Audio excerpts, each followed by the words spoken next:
joining us, tuning in to this live broadcast right here on Facebook. Would you believe it? As the title says, we are getting ready to record our 80th episode, 80. Even our guest is surprised. You did not know this, did you? It's Marc I did not know Angelo, you by were the way. 80. How's it going, Marc? I am great. Thank you for having me. Sure thing. I'm going to, all right. I'm just clicking a few buttons here to make sure everything goes smooth. Absolutely. Take your time. There we are. So yeah, 80th episode recording. It's got a nice tone to it, huh? And that's beautiful. I mean, I champion anybody who isn't able to maintain a certain amount of consistency in what they create and what they do. That is something. It's very hard to teach, right? That's all I'll say. So congratulations on that. Well, it's funny you mentioned that because trying to teach, I will. I'm actually creating a whole course on being able to create the best interview ever, actually, because that's the angle that I like coming to the table with. And I'm going to try to teach it how others could, in their podcast, create the best interview ever. That's the bold promise. Beautiful. I love that. You get bold promise, right? There's got to be one. There has to be a bold promise. I mean, if you're not pushing somebody's limits as to where their comfort zone is, if you're not promising something that they really want to do, but they don't know how, or then at the end of the day, nobody's going to want to learn from that, right? We all kind of look up to a pedestal somewhere in some way, shape, or form, whether that be an influencer or an entrepreneur or whatever it is. So yeah, I mean, a bold promise and a bold dream is what we're all after in some ways, in our own respect. Yeah. Already, this is all technically dialogue off air. It's not even recorded, and it's already incredible. I love it. So cool. Joining us from the great country to the north, as they say, Canada. You're in Montreal? I am in Montreal, yes, born and raised. What is it like in Montreal? So you speak another language? I do. Je parle français. Yeah, no, I love Montreal. It is my favorite city on the planet. It's got all the charm of places like Boston or New York, and kind of the grit and the hardworking people. We're kind of East Coasters in that way, and I love that. Yeah. And at the exact same time, it's got a ton of culture. It's very European. And we're currently in the old port of Montreal, so I walk outside and I feel like I'm in Paris. Wow. So it's a very beautiful scene. It doesn't come without its challenges, but Montreal is also, it's very affordable. Oh, right. Wow. It's just such an affordable place. I have a lot of American kind of clients or people who work with me from the States. So that creates a huge opportunity, just even on the dollar, right? There's a 30% margin on that. Oh, wow. And then just rent is cheap here. It's just affordable. There's just great culture, great community. And all, legalize cannabis, all the right things. Oh yeah, that too. And we are now, read the headlines. My goodness, we are starting to take notice. We're like, okay, they legalized it across the whole entire country. It is just, it's just free flowing. And it's built a whole industry. Yeah, starting to trickle that way. Speaking of Montreal, I think you have a history and still do in the entertainment world. I come from I spent 15 years in New York as an actor, filmmaker. So I know the industry, love the industry. And I'm sure some of our dialogue will cross that path. But my point is that how many movies and television shows do you see at the end that say, hey, thanks to the Montreal Film Office because everyone goes to Montreal to shoot even scenes that are disguised as New York. New York, absolutely. Yeah, no, my father's an entertainment lawyer. So he's all about getting tax credits for people to come up to Montreal and do these different things. There's a ton of movies that are filmed here. We have amazing. This is what I love about Montreal. Is there's just such a creative pool of amazing talent, web development, game development, film studio. All of these, all of the arts are championed in Montreal in such a beautiful way. This is the cheapest city. Literally, it's one of the cheapest major metropolises to live in North America. I mean, even if you look at Toronto or Vancouver, they're fairly expensive. It's other big hubs to record in. Yep. Yeah. I mean, they're great. There's tons of movies and stuff that are filmed up there in Canada in general, but Montreal just has such a good talent, and it has its downside too, because there was a lot that put Montreal at a disadvantage, right? There's all the French laws and all the laws around like the dual language and the whole thing. I kind of drove away a bunch of big corporations that don't want to open here. Like, for example, we don't have Whole Foods, because they don't want to put all their labels. They don't want every product to have labels that are in French. They don't want to require that of all their suppliers. Wow. So that creates this. Yeah, so it creates these challenges. Yeah, what's good about that is it actually allows for much more mom and pop businesses and small entrepreneurs to thrive, and that's something I'm very passionate about. So, wow. Yeah, it's beautiful. And we were I come to New York regularly. I go to Toronto regularly. I fly, all over. It's such an easy skip and a hop to wherever I need to get to. Well, good. Let's hit record and make this official, shall we? Go for it. Yeah. And thank you, by the way, for everybody joining us, tuning in. So great to see all of you. As always, if you have thoughts, ideas, questions, or comments as we dialogue here, put it in. I read them in real time as we go. I'm going to go hit record, and we'll get moving on the 80th episode. Thanks for being here, Marc. Thank you. Here we go.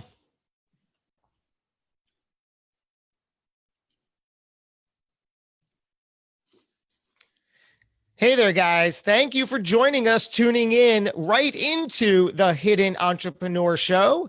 I am your host, Josh Cary.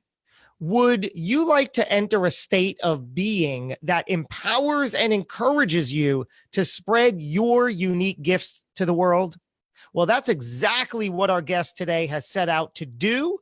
Meet Marc Angelo, the founder of Superhero Academy, a school dedicated to supporting entrepreneurs, freelancers, creatives, and influencers through their hero's journey, the place to discover their gifts and bring them out to the world. Marc is also a philanthropreneur. Let me get that right again.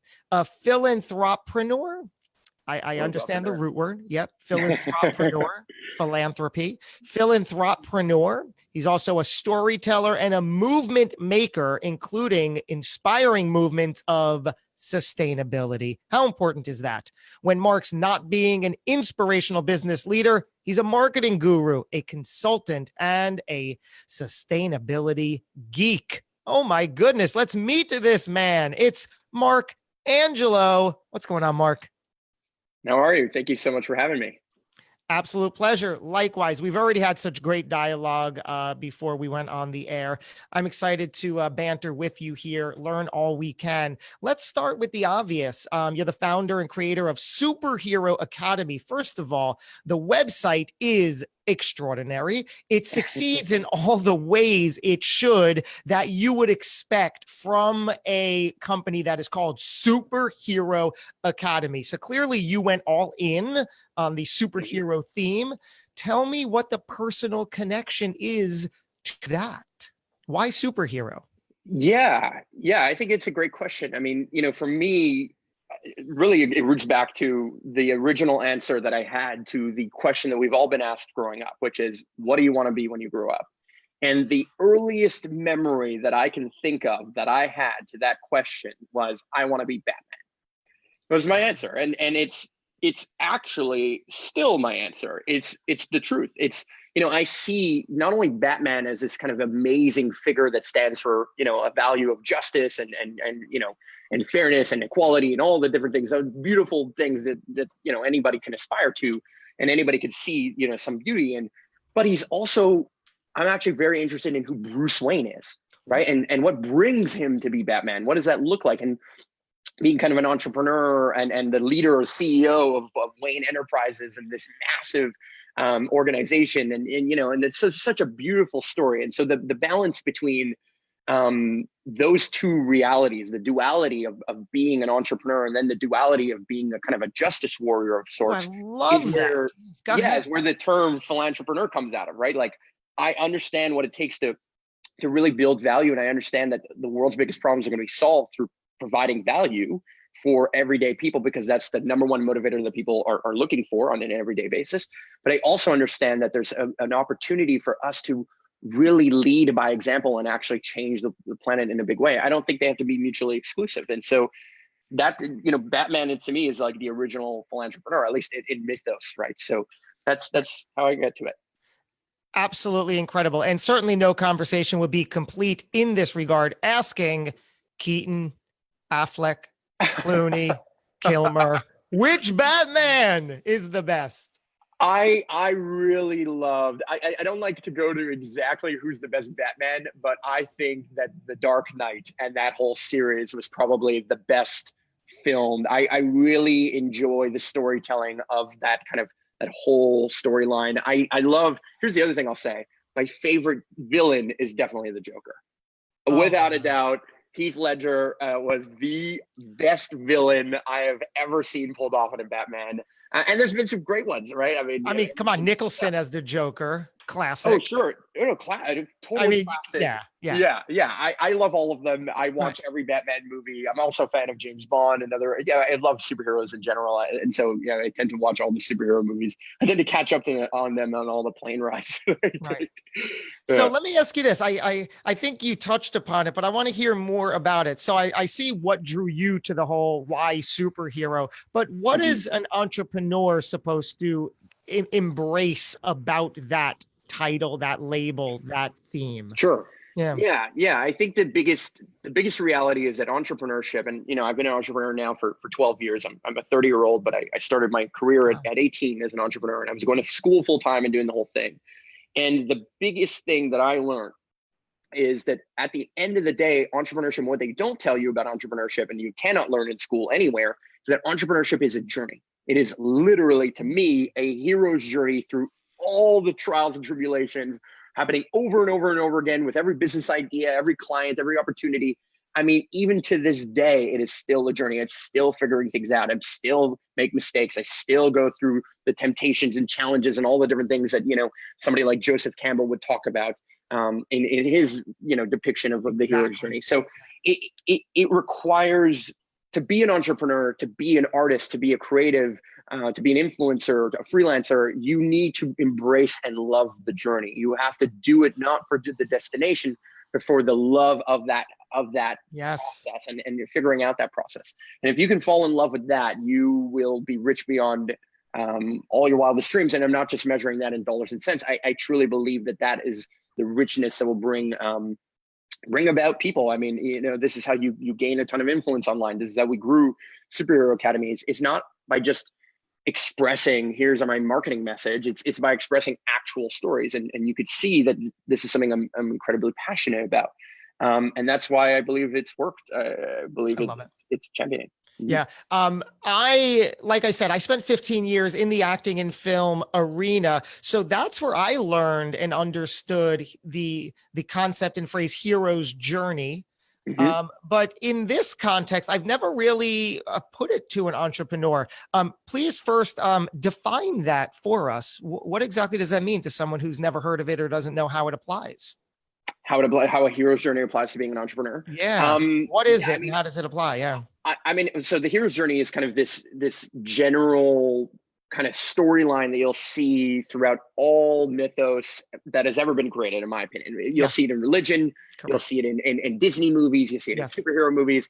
Like at the end of the day, we all know where the Batman movie ends, right? We all know how the movie ends, and yet we love the story nonetheless. Yet they still gross massively at the box office. So if we know the ending, then why are we watching the movie? And the truth is because we love the story. We actually love the process because we can relate to it, because life goes through those cycles of light and darkness, of there's a duality to the world where we struggle before kind of getting that hurrah moment, that opportunity to emerge. And so anybody who's ever done anything bold, anybody who's ever taken some leap of faith in any kind, has embarked in some level of leaving their comfort zone to discover something, to learn something, and then bring that back to the next people. And if you think about it, an entrepreneur learns about something, they leave their comfort zone, they gain a ton of experience and knowledge around a product or service or a particular vein or lane. And then they take that, they go through all the struggles of learning that the hard way, essentially, and then they turn it into a product or service for other people, and that's the return home. That's the hero's journey, right? What just happened is the hero's journey, right? Is that you leave your comfort zone, you leave your home, you kind of go off into the wilderness, into the forest, into the depths of all that. You find wisdom, you learn, different people come on the path. Some people pull you away, distract you, all these different things. And I won't go into the story, but you return back, right? And the return is about taking this knowledge that you gain throughout this experience, turning it into wisdom, into action, so that you can teach the next person. And so to me, education is what we gain from all of it. Why we watch the movie is because we are relearning, we are reabsorbing information that we've learned before, right? How many people have had to rewatch something or be told something multiple times before it really sinks in and really goes through? And that's what entrepreneurship is. It is a endless journey.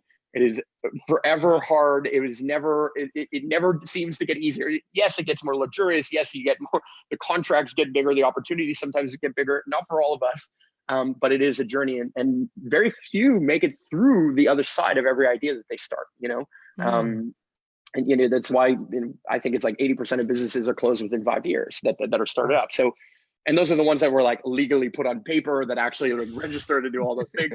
I honestly think the number is probably, I think the number is probably closer to like 95% of business or ideas that kind of start or probably never see a 5-year mark. So I adore the idea that the hero's journey is applicable to us as entrepreneurs. Again, it's a thing that for millennia has existed in all sorts of writing and creative expression in movies. There is always this hero's journey, like you said, that it starts off by showing the person in their normal day-to-day life, and then shortly thereafter, something confronts them that forces them into a big decision. Will they, won't they, should they, shouldn't they?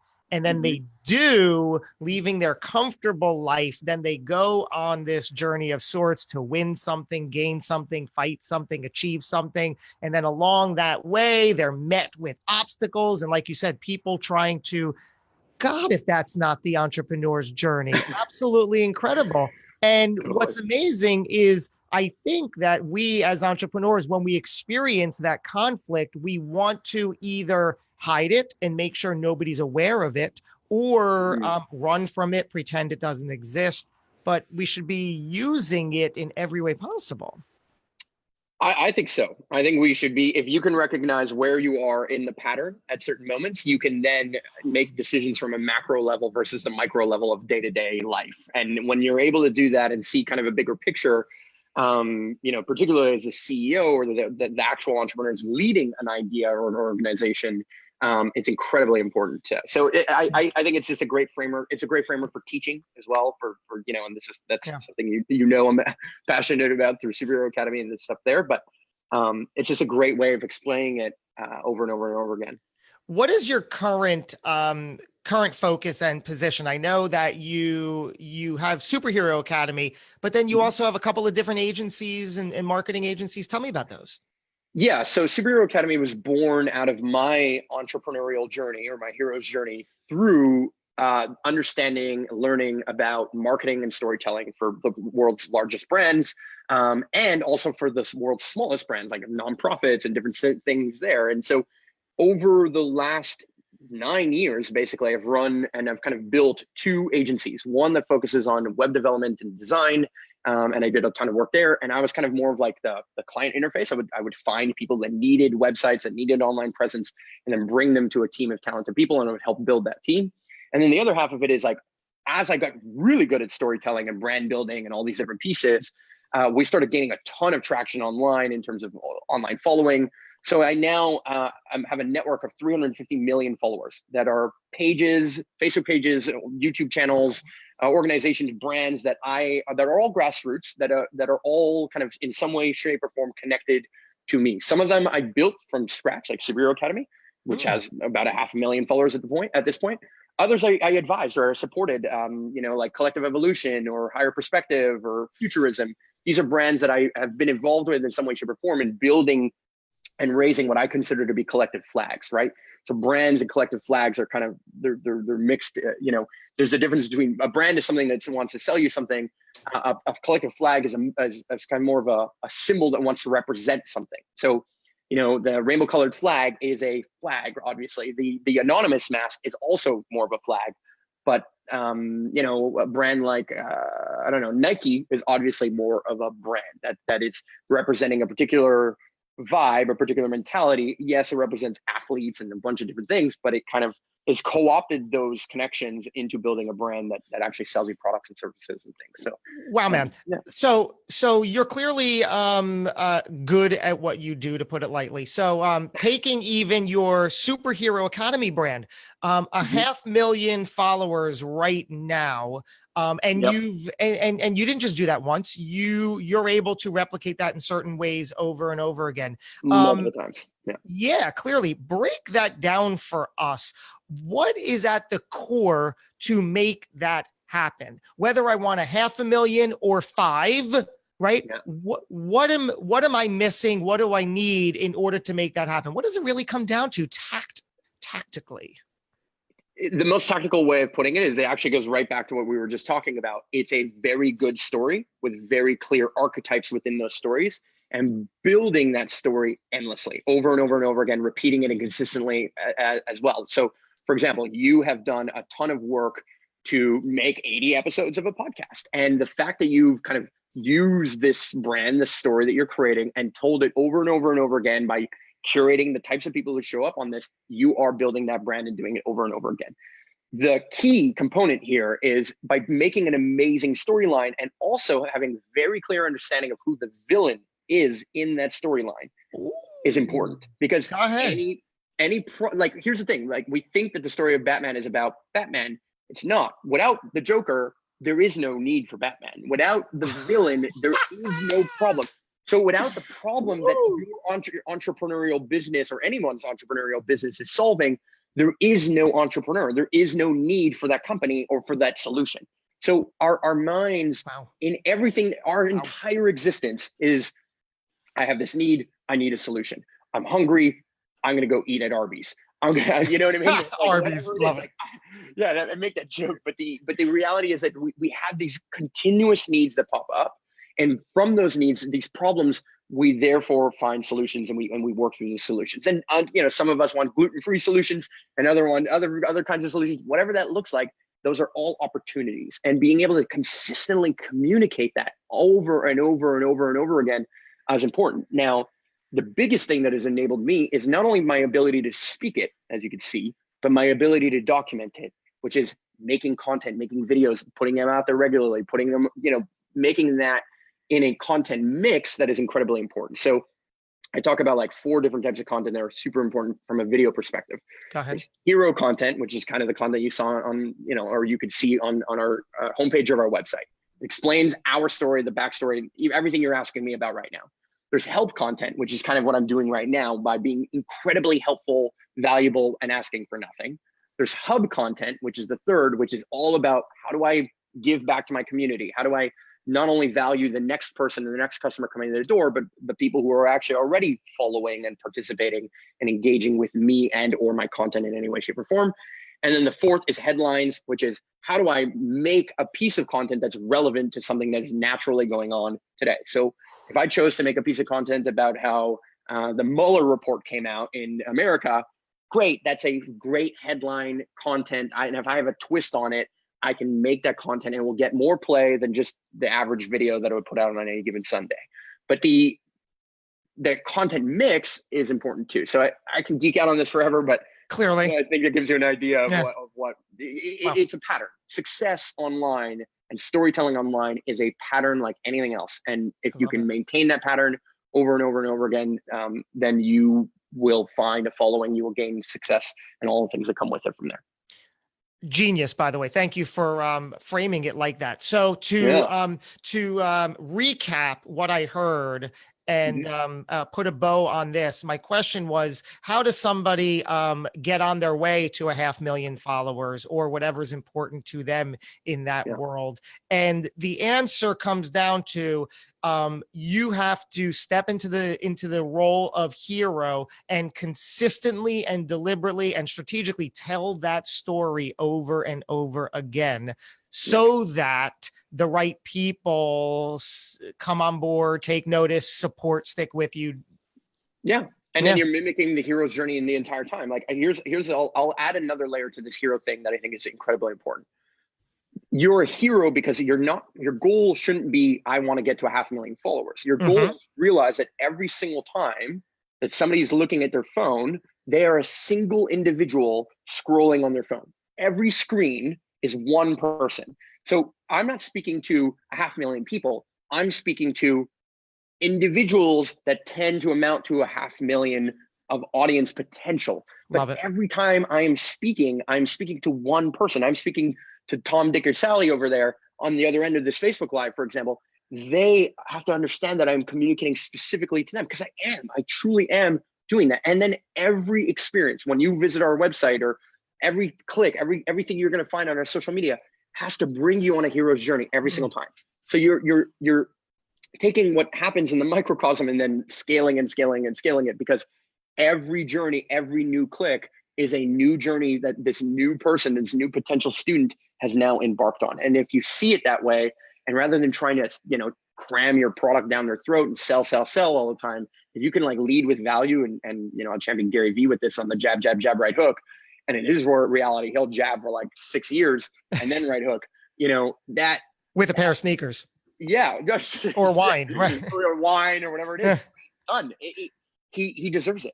He did. Of course. Did it. He did it perfectly, and he had a beautiful engine at the back of him, which is an agency. And I think that every organization today needs a storytelling arm. I'd rather upgrade the word marketing division. Every company on the planet, in my opinion, needs to consider that they need a storytelling arm, and storytelling should be nothing more than documenting the process of whatever you are doing. What is it like to be in your position? And that's why people watch this podcast, right? It's like the hidden entrepreneur is about looking behind this curtain, about looking behind the scenes, and not only looking at the brand, but at the people behind it, because that's what's interesting. People follow people at the end of the day, and that's important.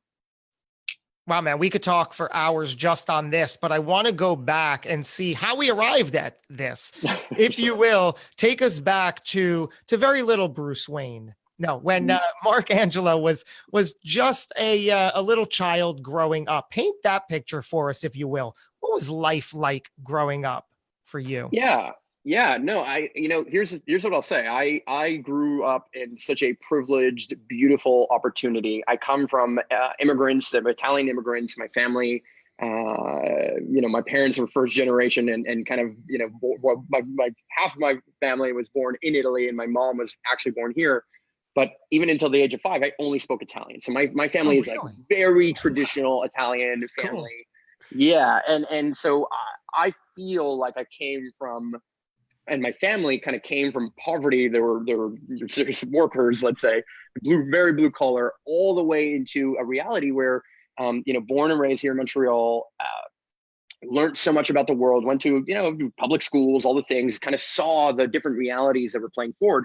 But one of the biggest things that changed my personal life was kind of when I got into like teenage years and later in life, where I started to discover the fallacies of like what was told to us and what was true, right? So I'll give you an example. The fallacy of like drugs are bad. And then I smoked a joint and I was like, oh, maybe they're not that bad, or I took a psychedelic and all of a sudden I saw the world very differently. And that happened over and over and over again, like a hero's journey.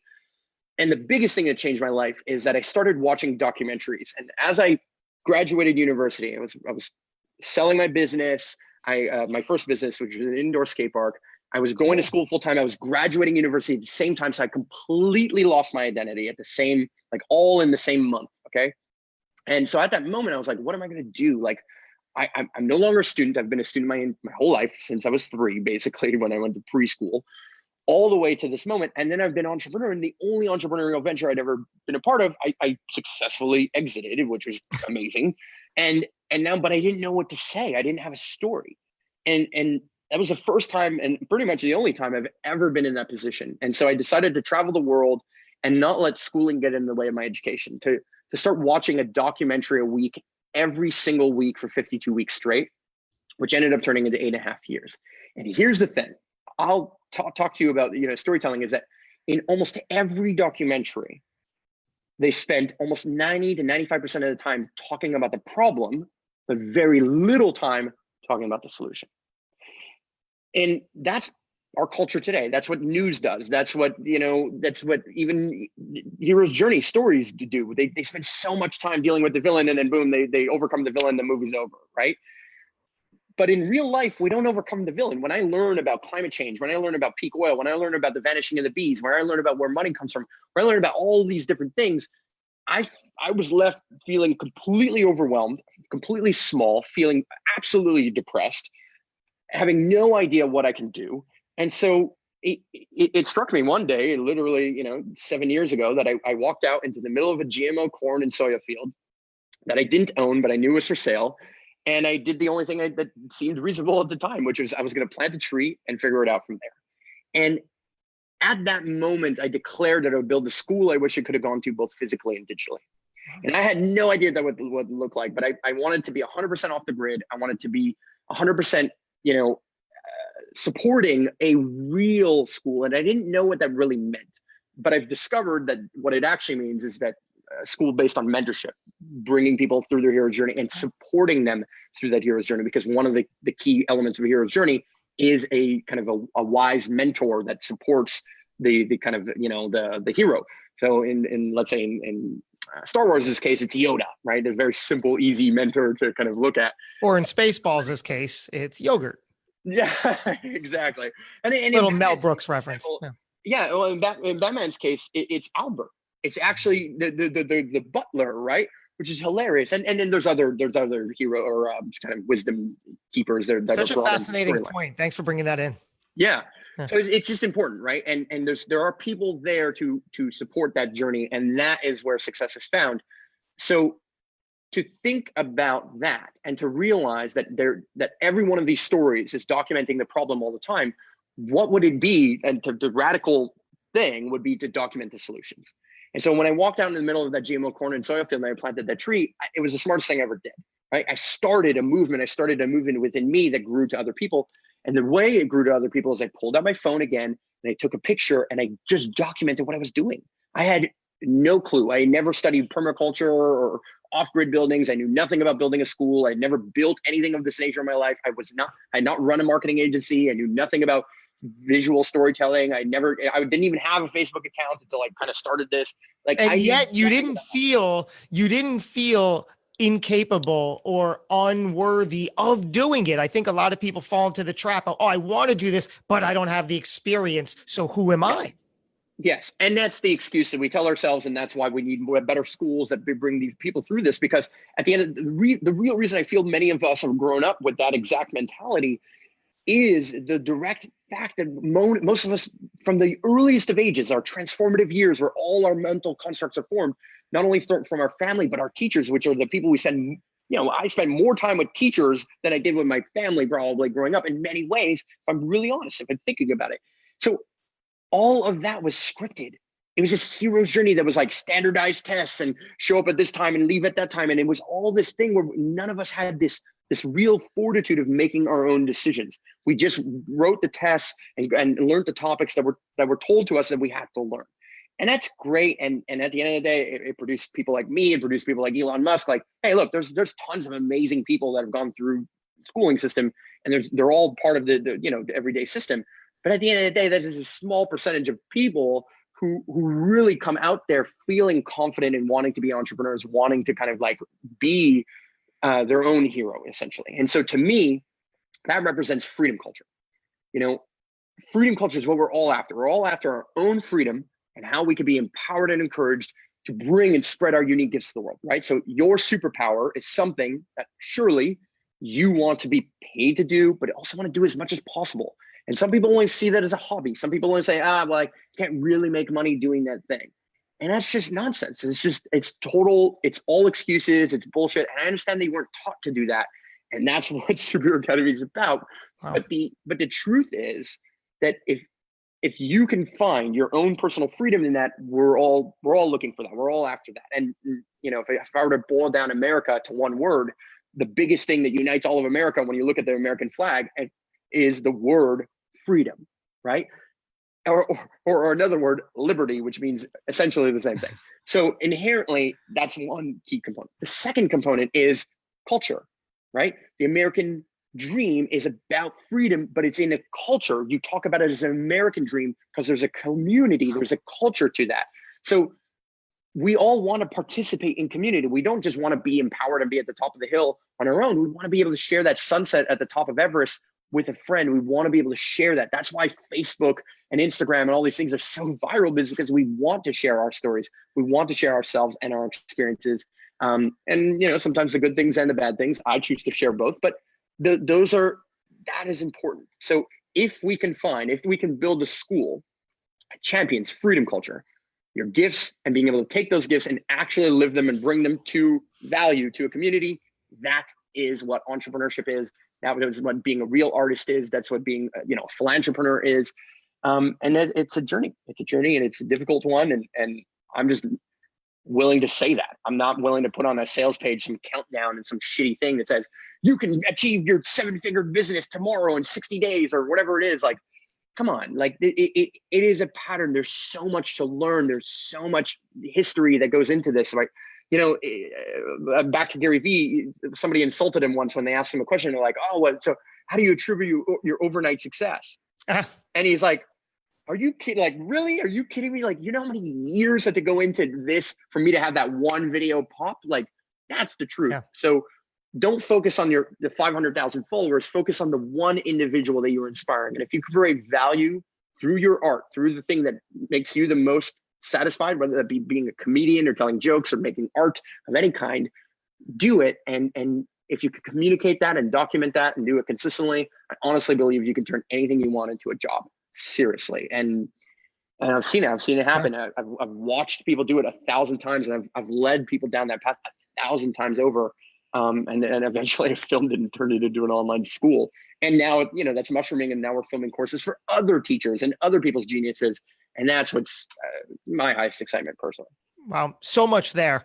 One of the things I've always learned in the acting world, which is exactly what we were talking about with Gary Vee, is they say it takes 10 years to become an overnight success. So anytime the public sees someone, oh my God, look at him, he's an overnight success. Yeah, but he spent 10 years struggling through auditions and getting bit parts and failing and succeeding and to make it happen. There was one point I want you to stretch a little bit on.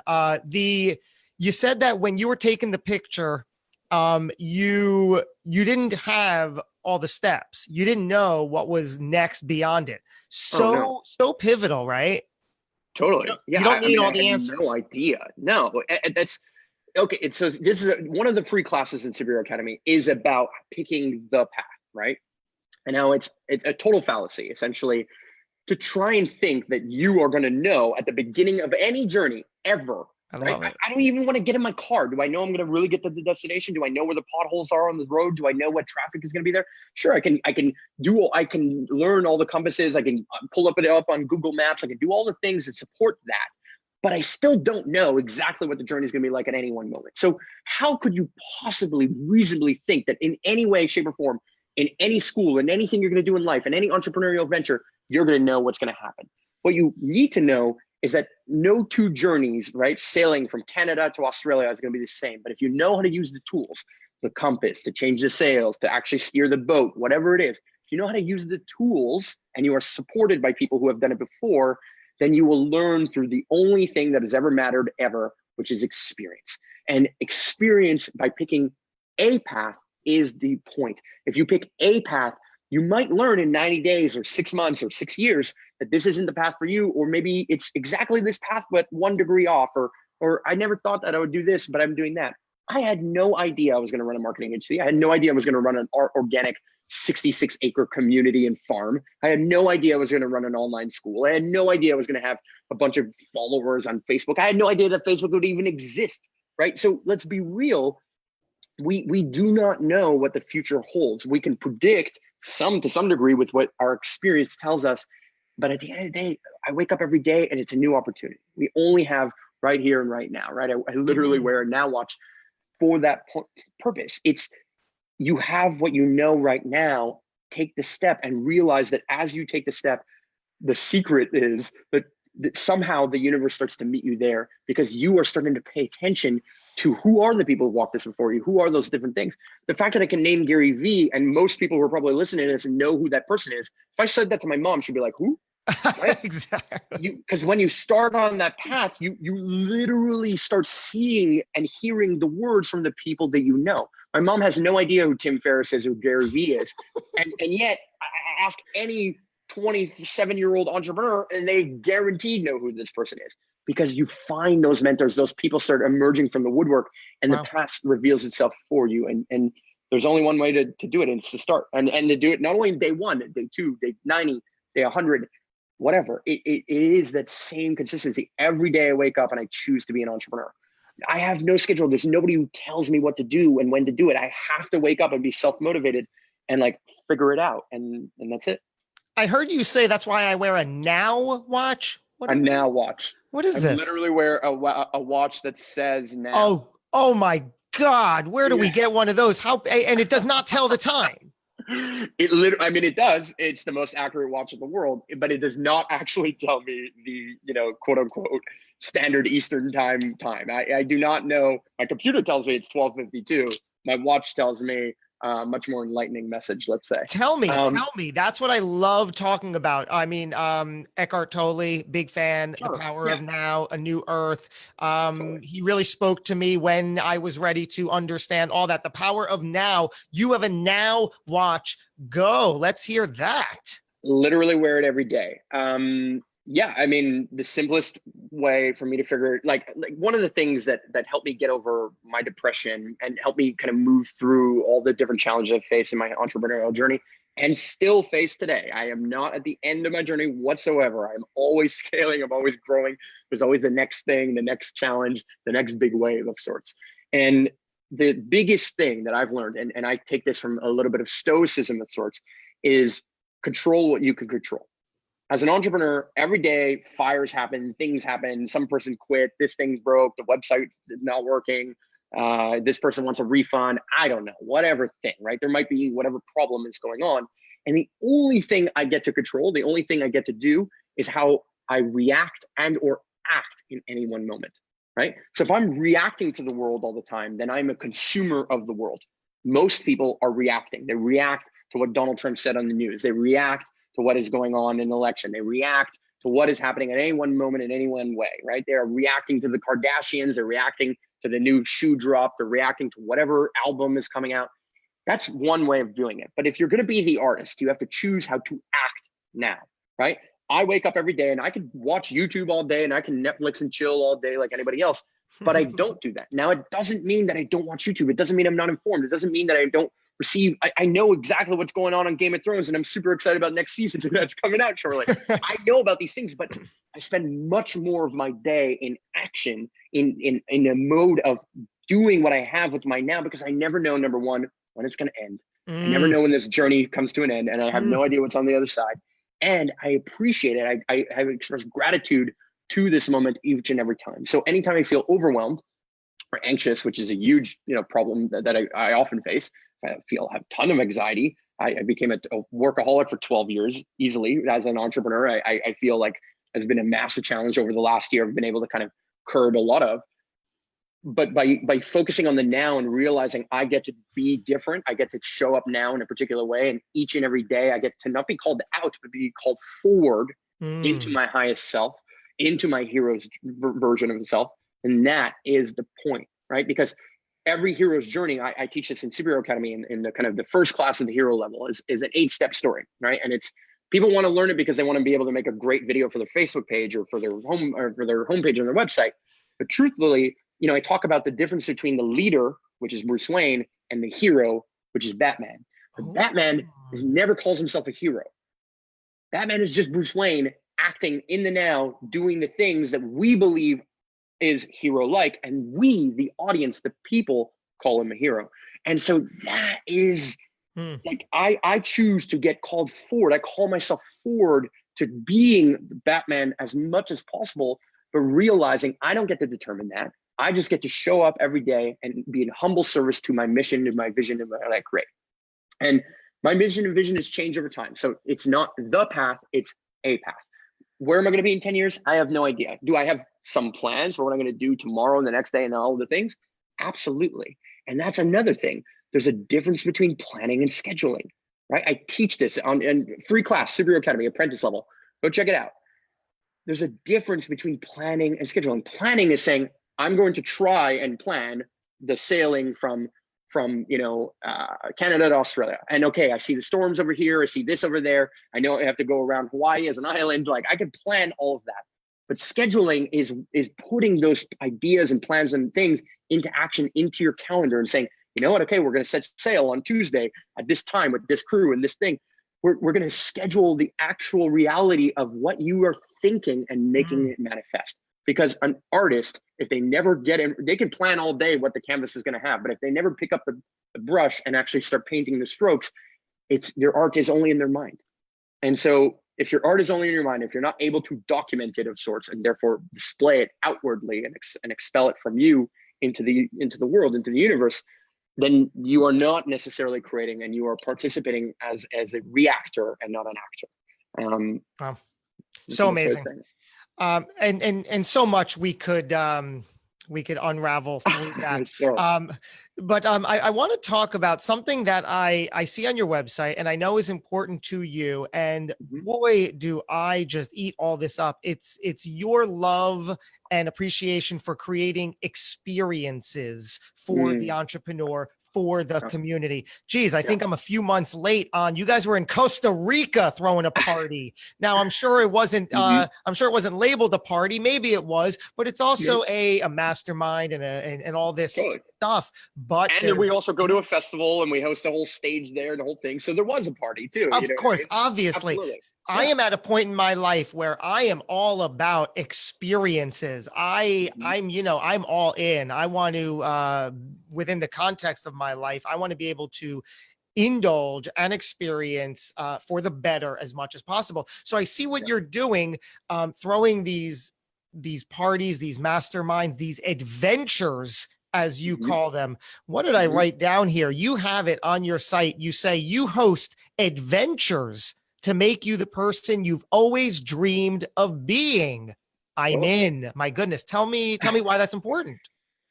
I mean, I think it's important because at the end of the day, the every hero's journey starts with some kind of leap. And so at the beginning of any adventure, you don't know what to expect. You don't know what's going to come. You have no idea how it's going to change your life, but it does.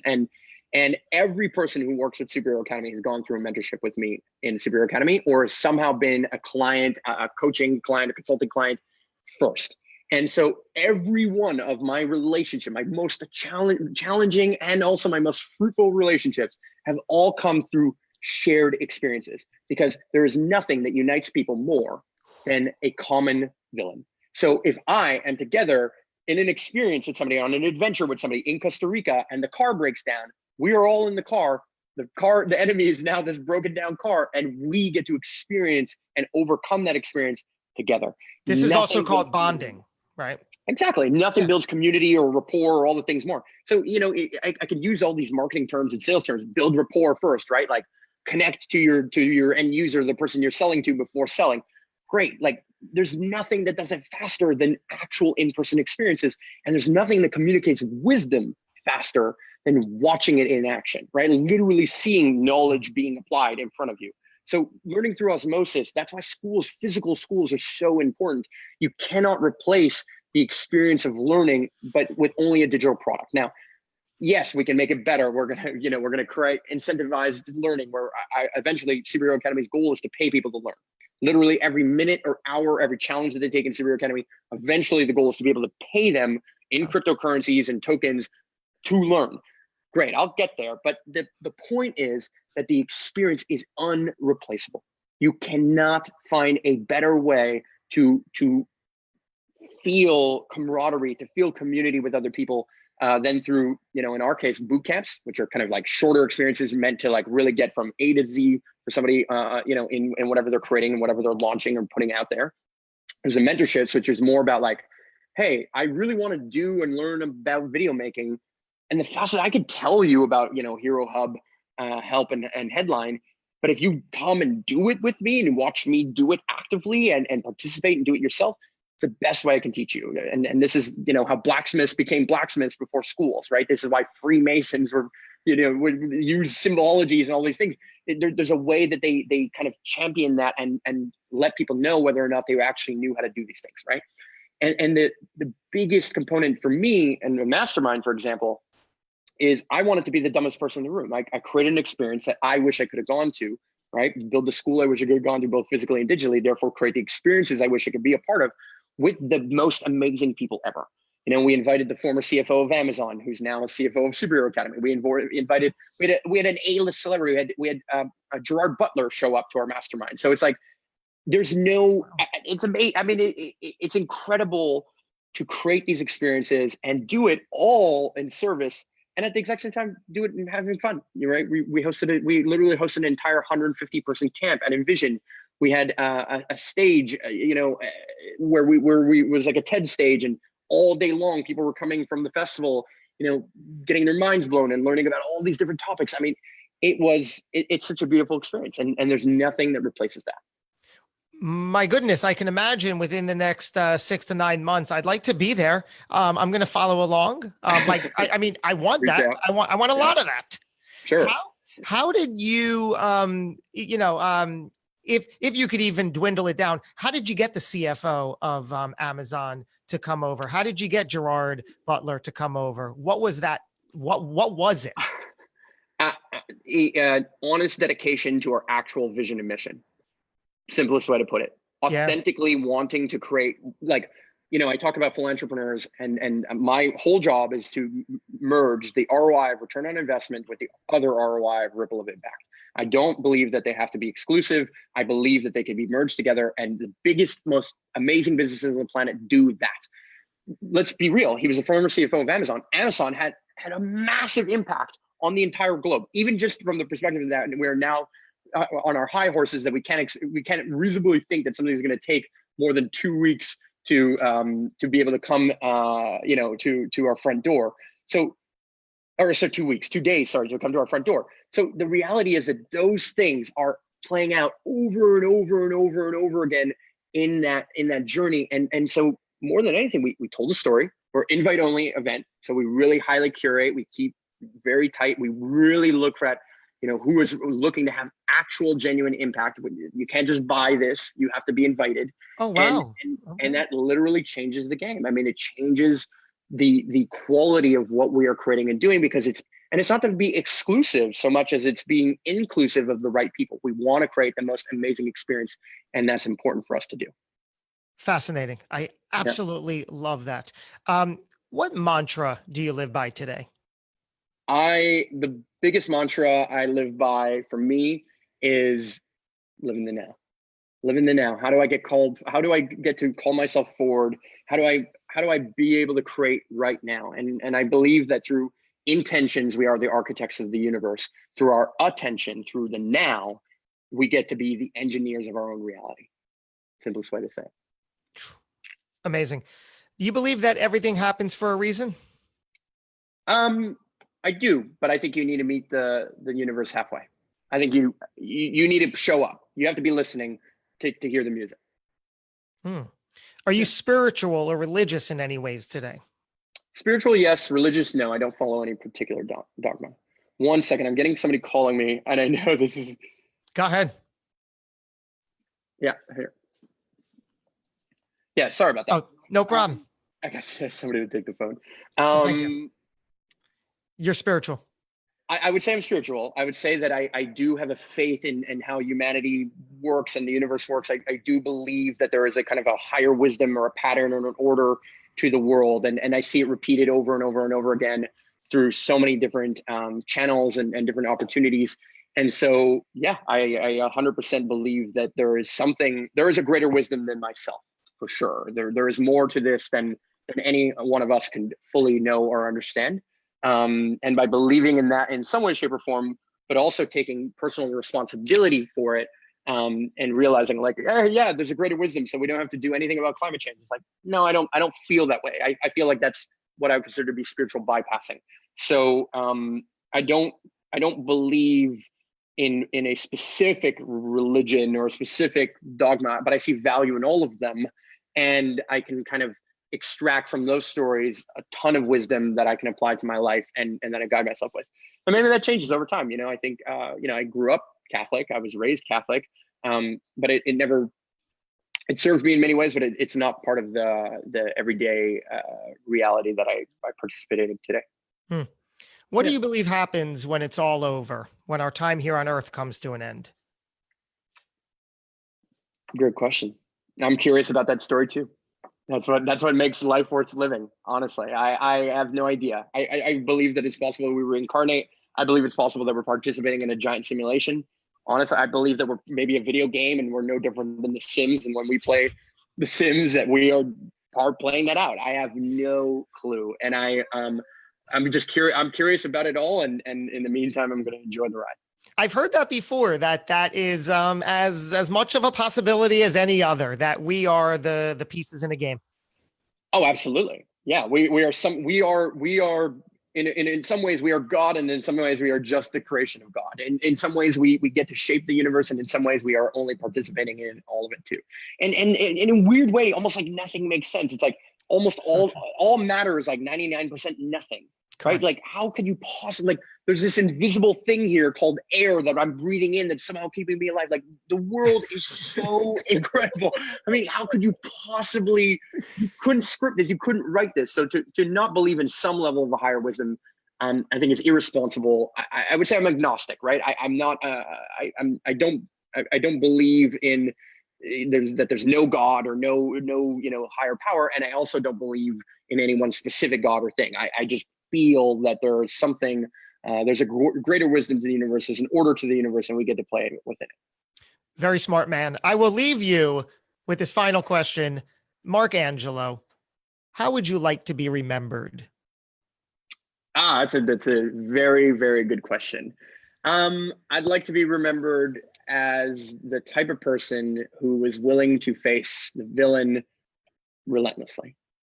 Whatever villain that is, I would like to be remembered as somebody who consistently rose to the challenge. I see myself as, ironically, I met Leonidas in 300. I see myself as not only a martyr to a cause, but more importantly, as somebody who is just dedicated to being the leader that I can be and being better than the person I was yesterday.